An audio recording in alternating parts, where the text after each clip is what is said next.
Please read us a story, old bear. We'll all gather round. Dear old bear, sit in your favorite chair. We'll sit all around, dear old bear.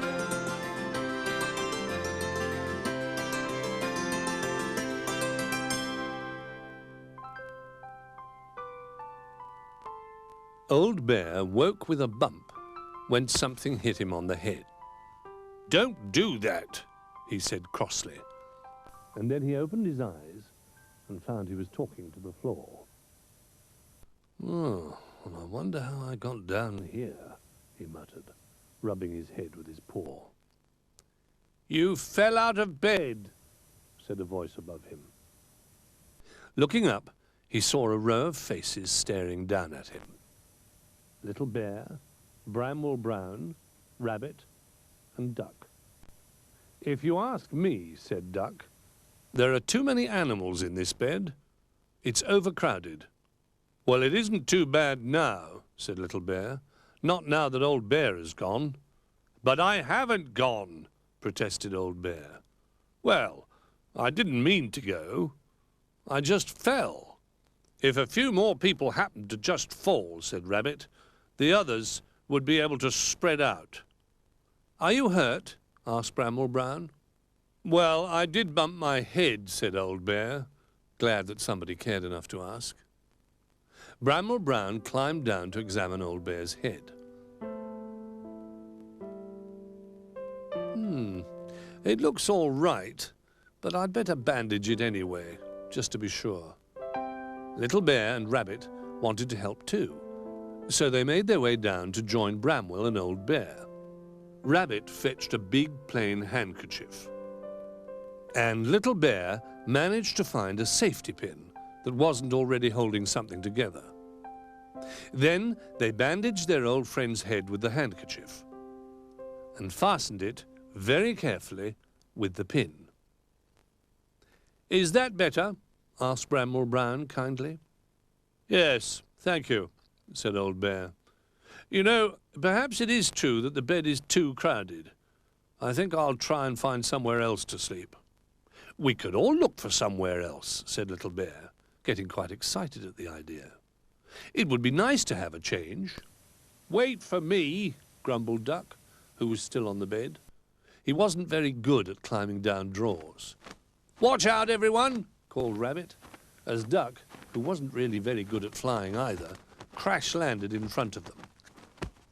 Old Bear and Bramwell helped Duck to his feet, and then they all set off to find a new place to sleep.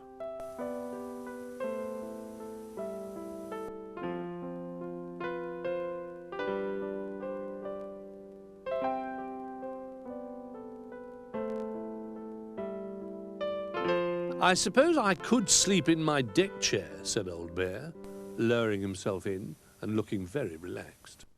"Me too," said Little Bear, clambering in on top of him. The deck chair gave a big creak and collapsed.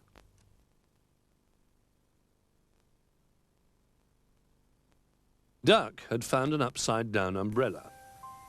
"This is a really good nest shape," he said to himself.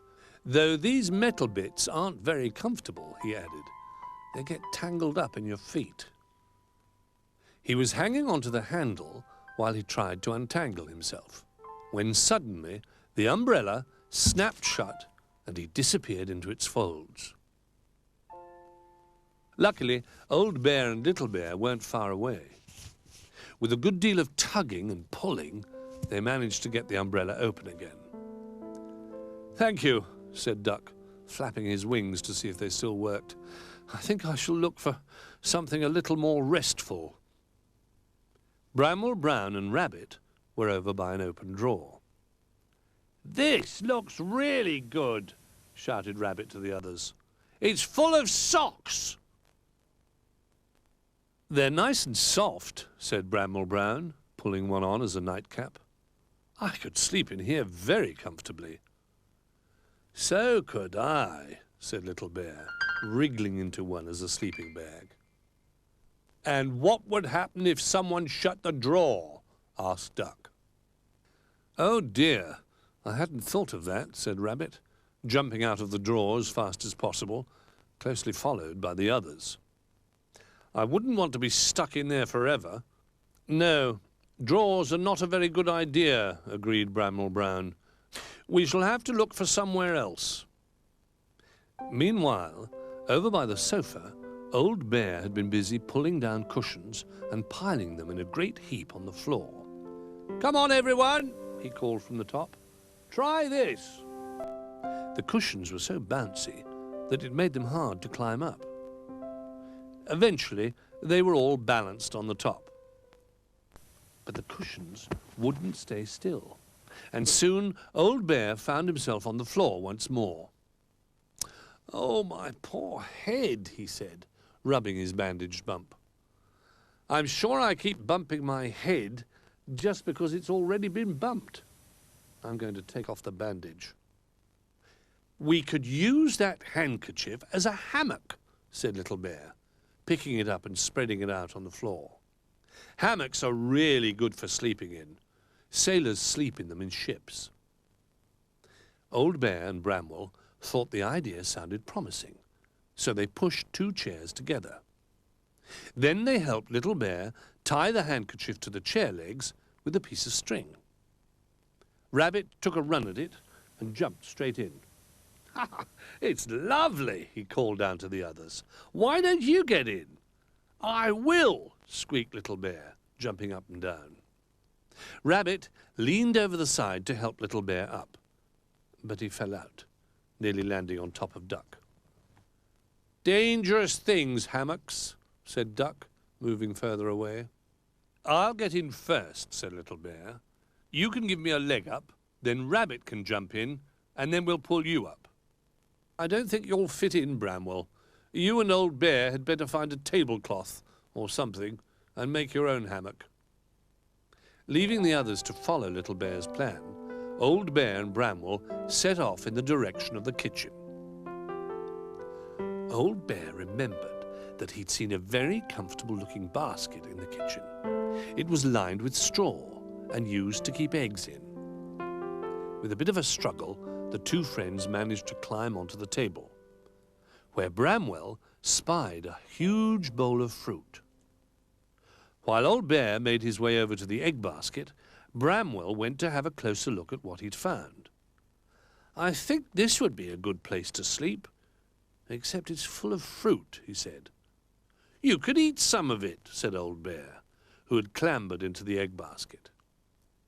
He was really more worried about what to do with the 5 eggs that shared the basket with him.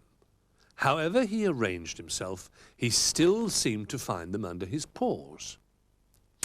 "It would be all right if I was a chicken," he said to Bramwell, "but as I'm a bear, I'm not used to sharing my bed with 5 eggs." Bramwell said nothing. He was too busy trying to eat all the fruit in his bowl to make more room for himself.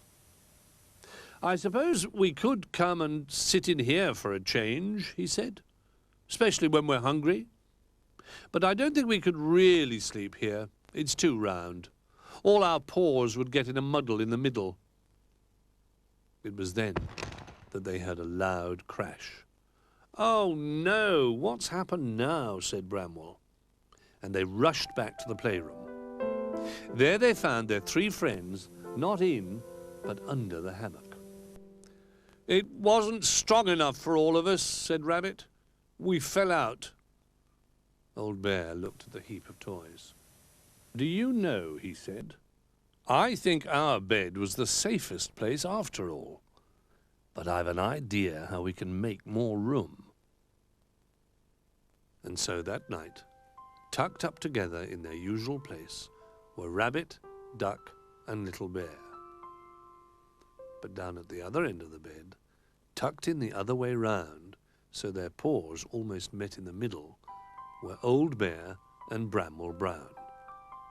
They all looked very comfortable and very safe.